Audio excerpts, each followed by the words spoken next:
Oi, seja bem-vindo, seja bem-vinda ao 5º episódio da primeira temporada do Eloquente, o podcast da Socioeconomia. Se você ainda não ouviu os episódios anteriores, te recomendo ouvi-los. É que os debates se complementam e juntos ampliam nosso olhar para o tema da nossa primeira temporada, o preço de um planeta melhor. Você sabe quanto custa um planeta melhor? E não fazer nada, custa quanto? Aqui, a cada quarta-feira você vai encontrar algumas respostas e também algumas perguntas. Nossa ideia é que caminhemos juntos e possamos refletir sobre as nossas ações e responsabilidades para tomarmos decisões melhores. Topa? Então vamos para a conversa de hoje.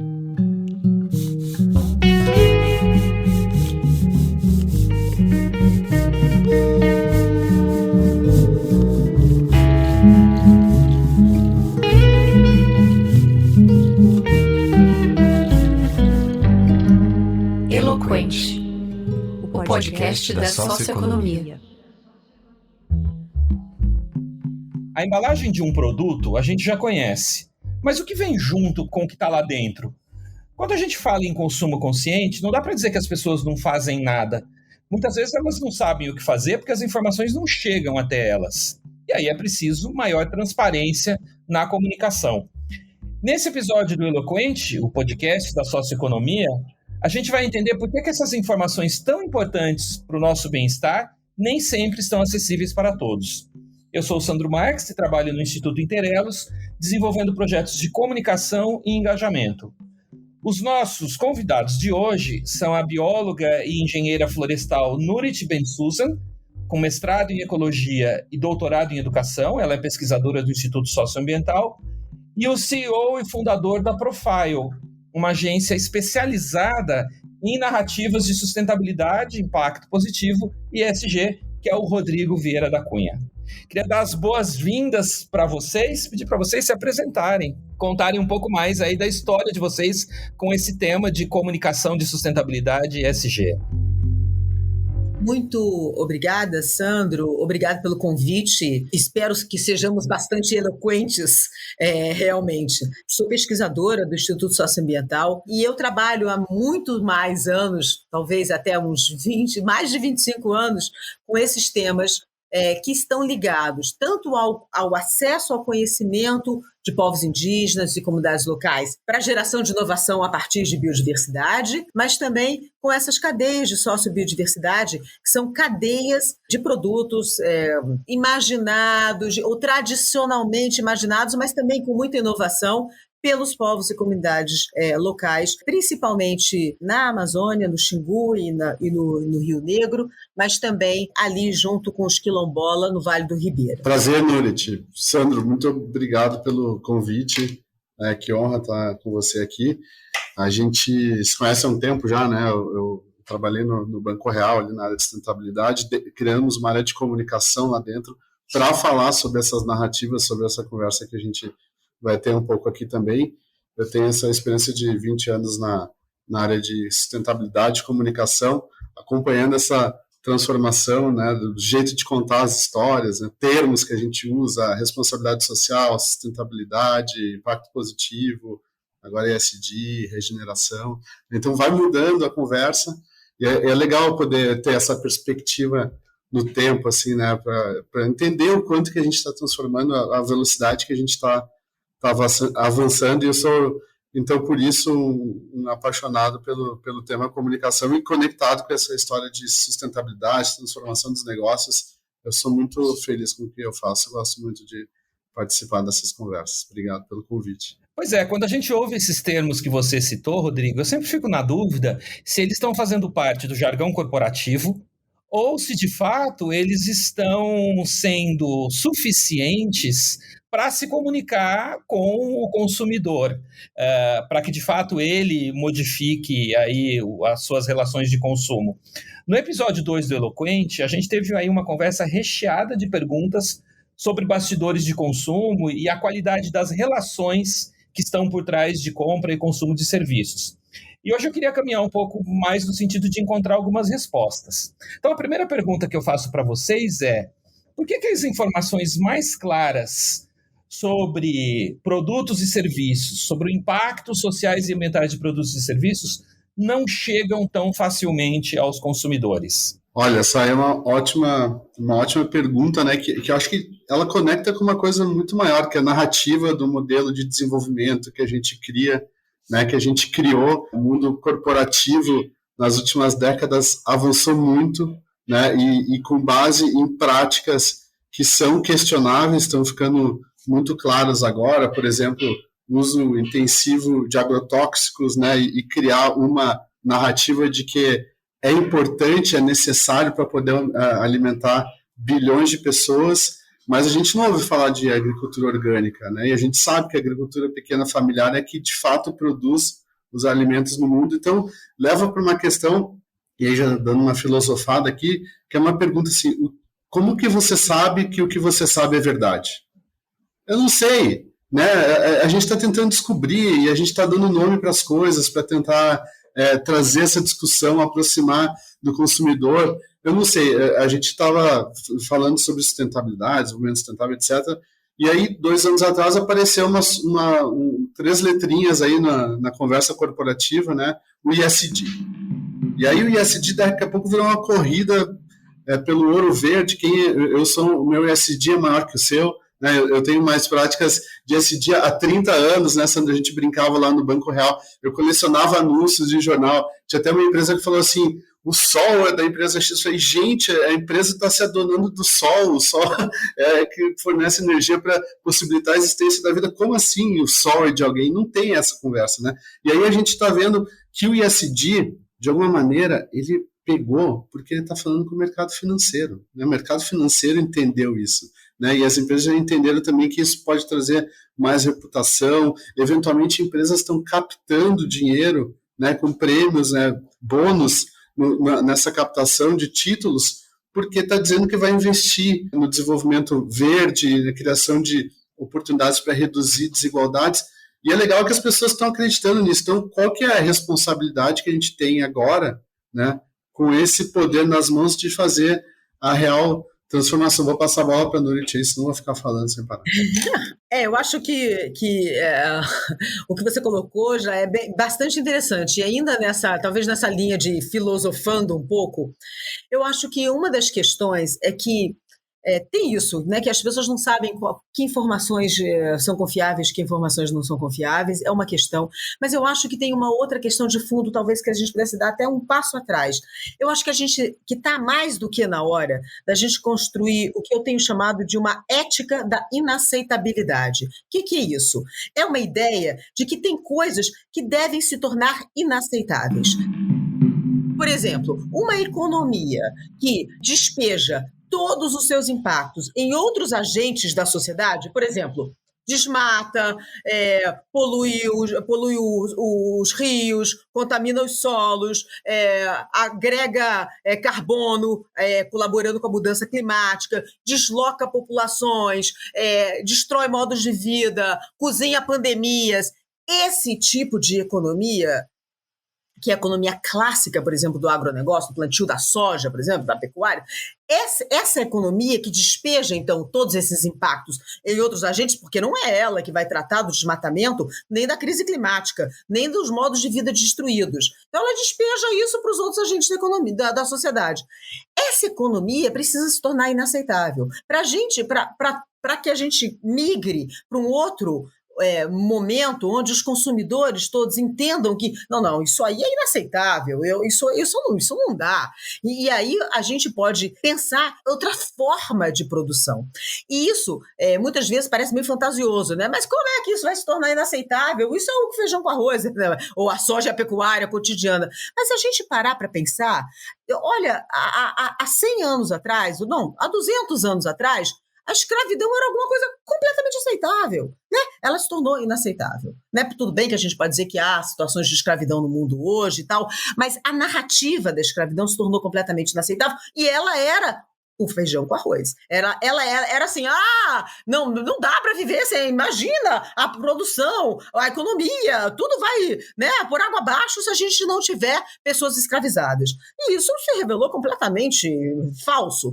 Então, eu acho que a gente precisa migrar para essa ética da inaceitabilidade, transformar essa forma de produzir em algo absolutamente inaceitável. E eu acho que isso, claro, teria um impacto também sobre o próprio consumidor, porque, como você diz, será que não dá para produzir sem agrotóxico? Ai, meu Deus, será que se a gente for aqui contra os agrotóxicos, a população mundial vai passar fome? Será que é isso mesmo? Será que não é? Então, na verdade, se a gente constrói uma narrativa que mostra que produzir assim não é possível, porque detona tudo, então como é que é possível? E aí você olha para todas essas alternativas que vêm emergindo, não só a agricultura orgânica, mas a agricultura regenerativa, os sistemas agrícolas tradicionais, e uma série de outras possibilidades, e elas se tornam, de fato, alguma coisa possível e presente. E aí, de novo, também não vou ficar aqui falando 2 horas, deixa eu devolver a palavra para o Sandro poder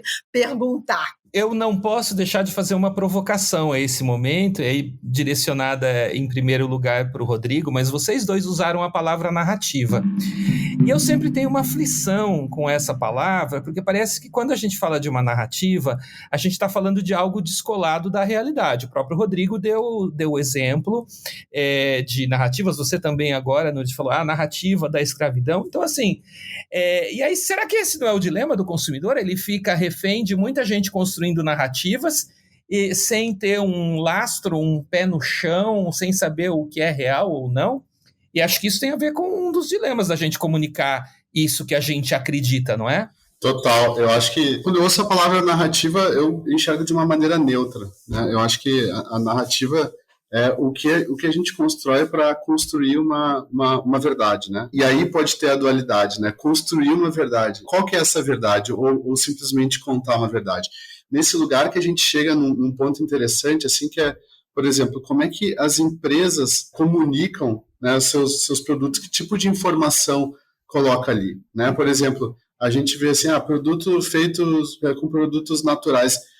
Olha, no limite tudo é natural, porque tudo vem desse planeta aqui, né? O que significa o sanduíche natural na beira da praia? Vamos pensar uma pessoa vendendo lá. O sanduíche natural é aquele pão de caixa integral, cheio de conservantes, o que é natural, né? Então, eu acho que tem essa banalização, e aí me coloca de volta numa reflexão que é assim, eu acho que é uma narrativa que foi criada, né, e serve de alguma maneira o mundo corporativo, mercado financeiro, resultados imediatos de trimestre, essa separação da natureza, que eu acho que ela está muito, muito evidente agora, cada vez mais, né, que a gente precisa se reconectar. Eu li um livro maravilhoso que chama A Invenção da Natureza, de uma mulher que chama Andrea Wolff, sobre a história do Alexandre von Humboldt. Ele foi um dos primeiros ambientalistas, ele inspirou muita gente, inclusive o Goethe, Darwin, enfim.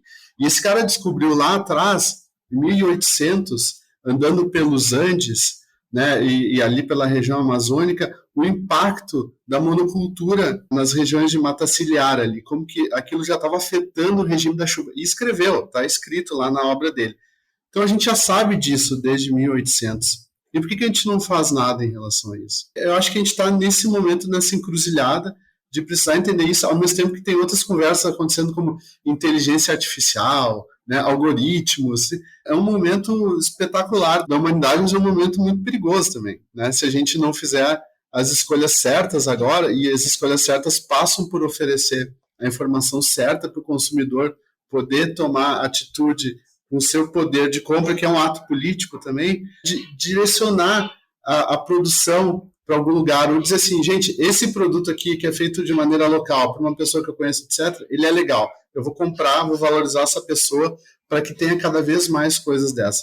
Ao mesmo tempo que deixa de fazer escolhas de grandes marcas, por exemplo, nos supermercados, de produtos que não mostram exatamente qual que é o impacto daquela produção, né? E eu acho que enxergar esse impacto é um grande desafio, porque a gente, por exemplo, vai na Zara, na H&M, nessas marcas fast fashion, compra uma roupa de R$20 ali, usa 5 vezes, joga fora, e não sabe que tem uma pessoa lá no Paquistão recebendo $1 por dia, trabalhando 12 horas costurando sem parar, com um filho de 2 anos no chão, nos pés dessa pessoa. Então, né, se eu souber disso, isso muda como eu vou consumir, daí já entra em outra questão aí, moral, ética. Tem muitas questões, né? Tem muitas questões. Deixa eu voltar para a questão da narrativa, né?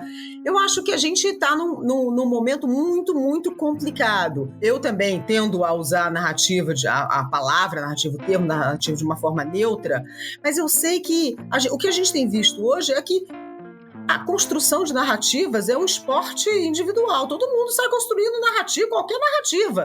Então, se isso serve para vacina contra a Covid, que é uma doença que mata, imagina como é que isso serve para o shampoo que você consome, para o produto que você consome, o sanduíche natural da praia. Entende? Então, quer dizer, como é que o consumidor que não consegue nem saber se a variante Ômicron é pior do que a Delta, porque cada um diz uma coisa, como é que ele vai saber que o que está escrito naquele rótulo de fato corresponde à verdade? Isso é um dilema, e um dilema que eu acho que a gente não vai conseguir resolver com o rótulo, com aquela informação que chega junto com o produto. A gente vê mesmo isso, por exemplo, a gente tem produtos, né, que a gente, de parceiros nossos lá do Instituto Socioambiental, que são produzidos da forma mais incrível possível, né? Incrível, porque respeitam o sistema agrícola tradicional, respeitam os modos de vida. Você tem todo um trabalho de anos e anos e anos para colocar um produto no mercado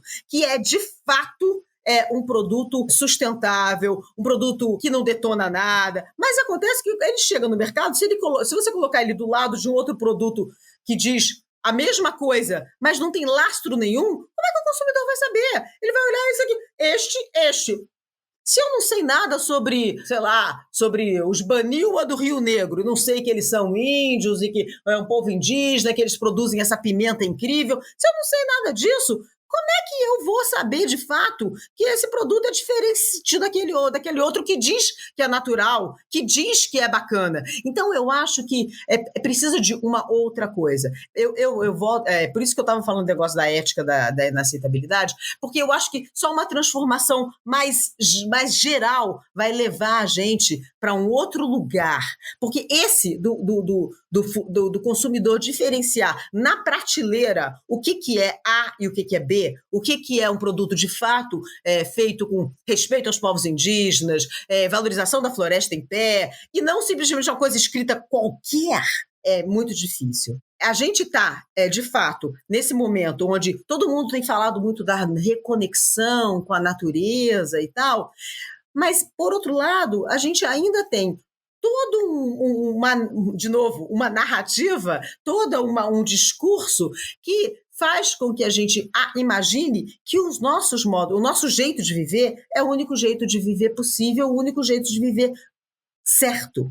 E o que isso quer dizer? Quer dizer que a gente não consegue, de fato, olhar para outras formas de estar no mundo, pensa nos povos indígenas, nas comunidades locais, povos originários de um monte de continentes, que tem outras formas de estar no mundo. A gente olha para aquilo, majoritariamente, e acha aquilo estranho, atrasado, primitivo, subdesenvolvido. Então, enquanto também a gente não conseguir desconstruir essa ideia, quebrar essa hegemonia que a gente tem de achar que esse é o único modo de estar no mundo, essa conexão com a natureza, essa compreensão de qual é o nosso impacto real sobre esse planeta, como é que a gente está transformando esse planeta de um lugar convidativo para a nossa espécie, num mundo profundamente hostil para nós mesmos. E quando a gente não fizer esse caminho e descobrir isso, eu não acho que a gente vai conseguir resolver sinalizando um produto, nem avançar de fato para essa reconexão com a natureza.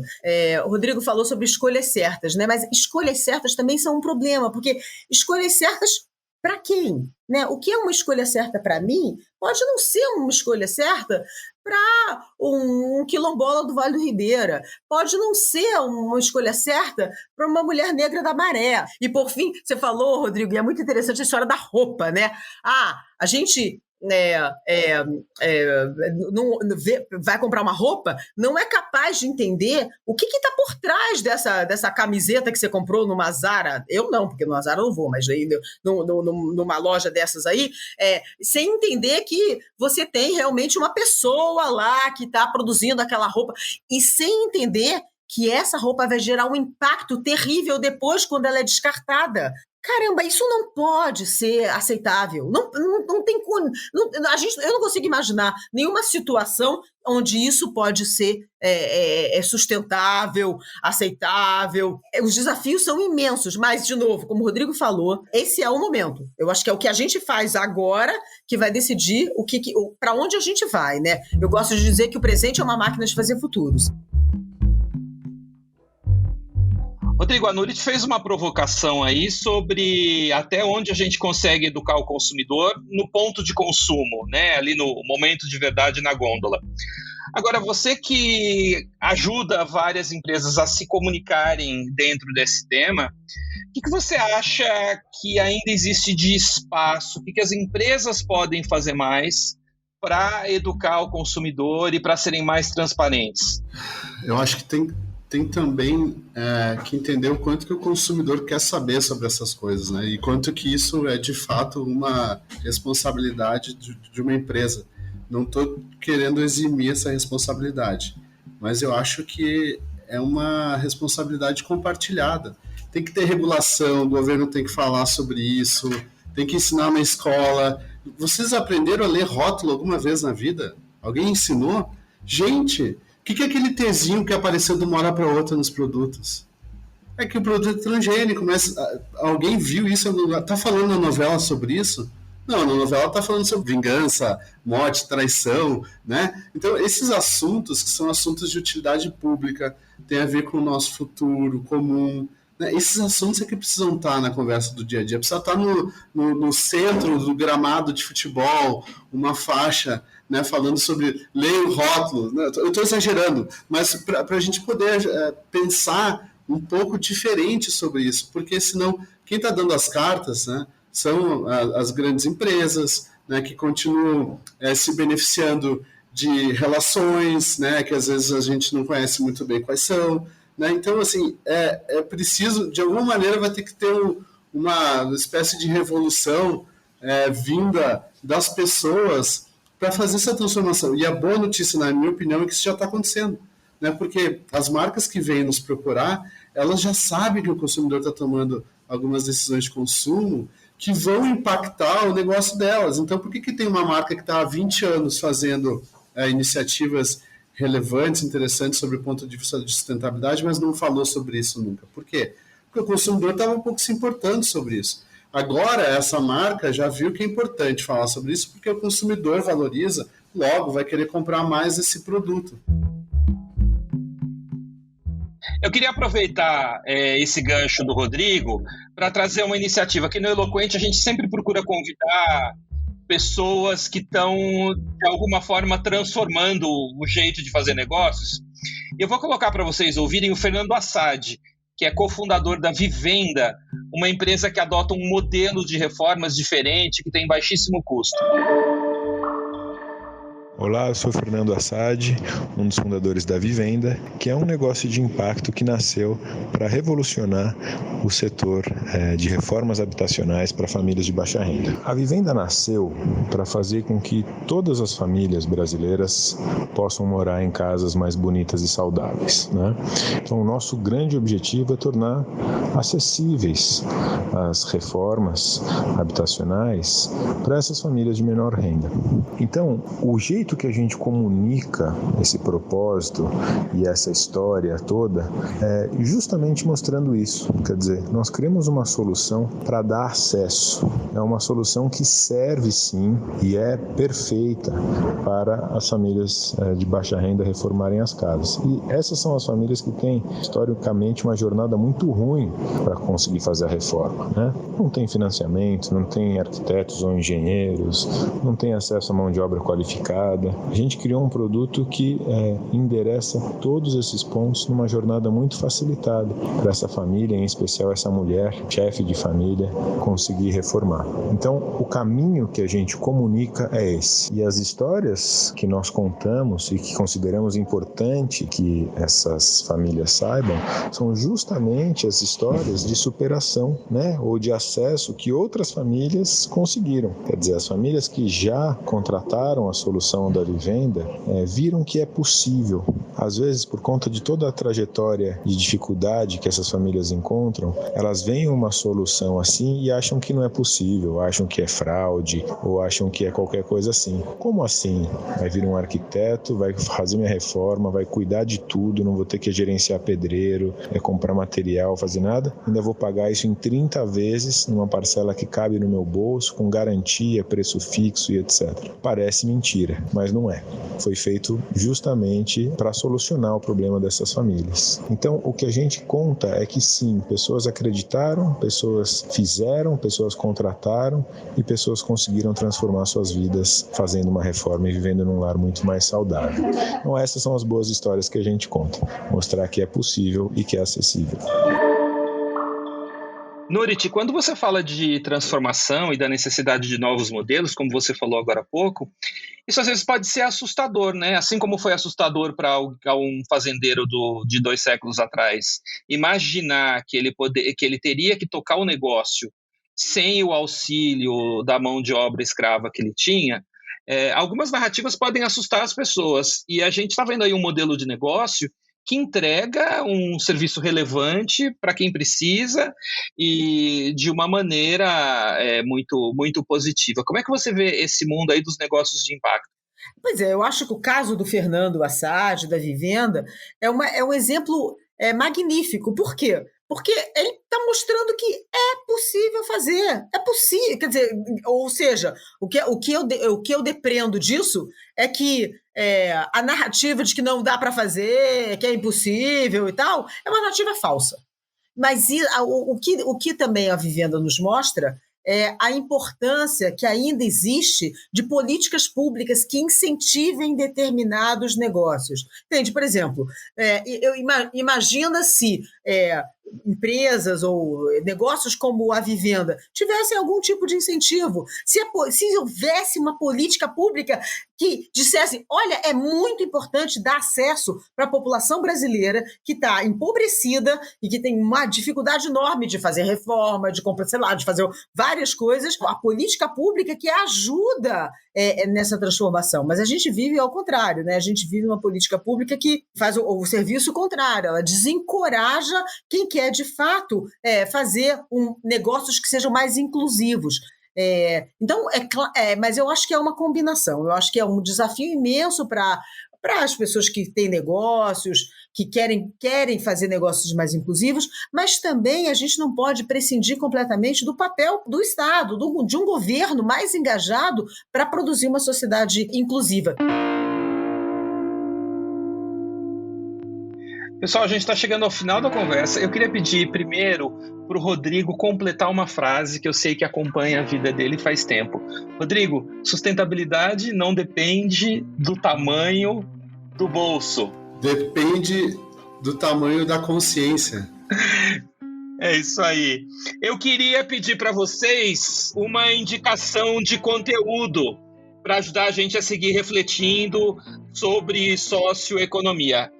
Qual é a dica eloquente de vocês? Primeiro o Rodrigo e depois a Nurit. Eu vou ficar com o mesmo livro que eu tinha falado recentemente, porque esse livro ele traz uma perspectiva, né, a Invenção da Natureza, do Humboldt, de interdependência. É impossível não pensar na história do budismo, do karma aqui, né?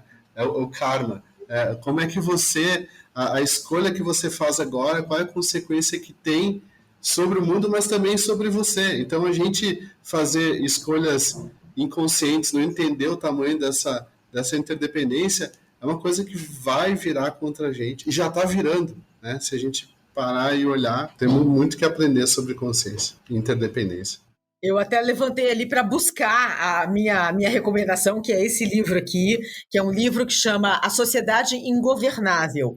É um livro lançado no ano passado no Brasil, de uma pessoa que é francesa, chama Grégoire Chamayou. Aqui, ó, Grégoire Chamayou. E ele fala muito sobre essa economia do despejamento, que é essa economia que despeja, né, tudo nos outros agentes da sociedade, como eu estava dizendo para vocês. É um livro muito interessante para você perceber uma série de coisas, de nuances que a gente não percebe. por 2 motivos. Um, porque a gente nunca consegue fazer essa narrativa junta, a gente não junta determinadas peças que ele junta de uma forma maestral.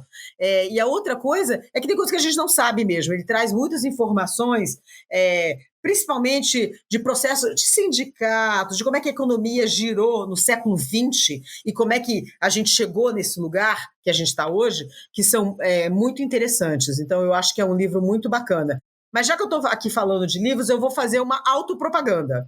Eu vou falar de um livro meu.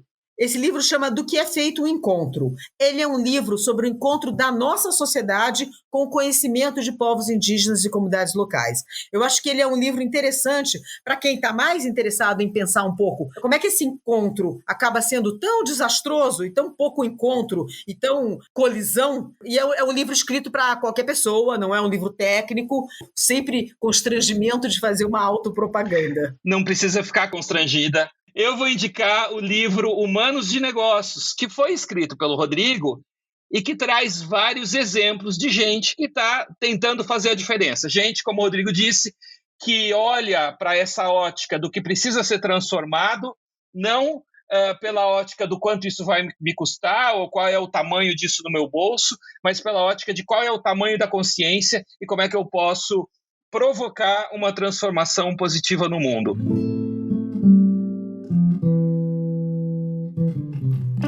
Eu queria agradecer imensamente vocês e queria saber se a gente pode desligar e continuar as próximas 3 horas conversando. Eu faço o almoço. Combinado. Mas tem que ser alimento produzido de maneira sustentável, orgânica. Aí eu topo.